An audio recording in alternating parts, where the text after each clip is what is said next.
보신 것처럼 이재명 대표가 오늘 언론을 향해 쏟아낸 표현 수위 상당히 거칠었습니다.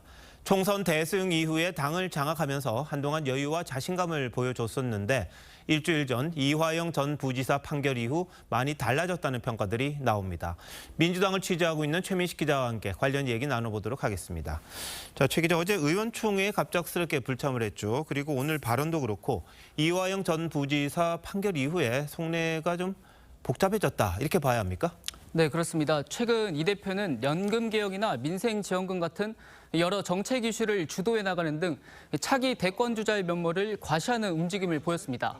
자연스럽게 이 대표의 사법 리스크도 수면 아래로 잠시 가라앉는 분위기였습니다. 자, 그만큼 이화영 전 부지사에 대한 판결이 자신에 대한 판결에 큰 영향을 미친다, 이걸 알고 있다는 거죠. 이 대표도 변호사잖아요. 네, 그렇습니다.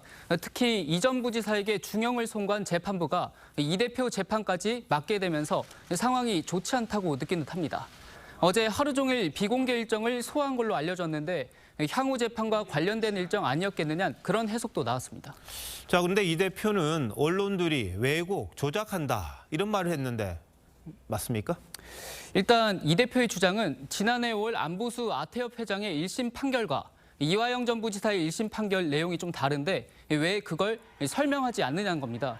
이 쌍방울이 북한에 보낸 돈의 성격이 이 방북비용 대납이 아니라 이 주가를 띄우기 위한 거란 안보수 1심 판결 내용을 부각시키려고 하는 걸로 보입니다. 자, 바로 이 부분이 이 전 부지사의 판결과는 좀 다른 내용이잖아요. 무슨 근거로 이렇게 주장을 하는 거죠? 일단 안보수 1심 판결과 이 국정원 문건을 그 근거로 들고 있습니다. 하지만 안보수 회장 기소는 쌍방울 김성태 전 회장이 체포되기 2달 전에 이뤄졌습니다. 당연히 대북 송금의 구체적인 경위가 다 파악되지 않았을 때입니다. 무엇보다 이 대표는 이 돈의 성격이 이 주가 조작용이라면 방북비 대납은 아니란 주장을 하고 있지만 사실 이는 사실관계를 좀 호도하는 것이라는 게 법조계 시각입니다. 좀 더 설명을 해주시죠. 설사 주가 조작을 위한 의도가 있었다고 하더라도 이 대북 사업의 성격상 이 경기도란 뒷배가 없다면 이뤄질 수가 없는 구조입니다. 이 주가 조작의 의도와 방북비 대납이 A 아니면 B로 서로 배치되는 게 아니라 A이면서도 B일 수 있다는 겁니다.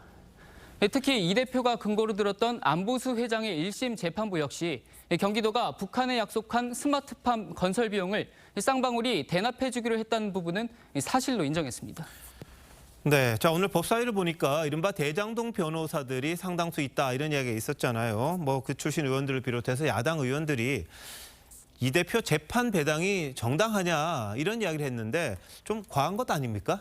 저희가 사실 이 민주당 의원들을 개별적으로 접촉을 해보면 법원을 직접 공격하거나 민주당 전체가 이 대표 방탄에 나서는 듯한 모습에 우려를 표하는 의원들도 적지 않습니다. 지금이야 윤석열 대통령의 지지율이 낮기 때문에 야당이 반사 이익을 얻고 있지만 사법 시스템 전체를 흔드는 모습이 이어질 경우 민심의 역풍을 맞을 수 있다는 겁니다. 뭐 이 대표 당 장악력이 워낙 높다 보니까 누가 제동을 걸기가 참 어려울 것 같긴 합니다만 결국은 민심이 아닐까 싶기도 합니다. 최 기자, 잘 들었습니다.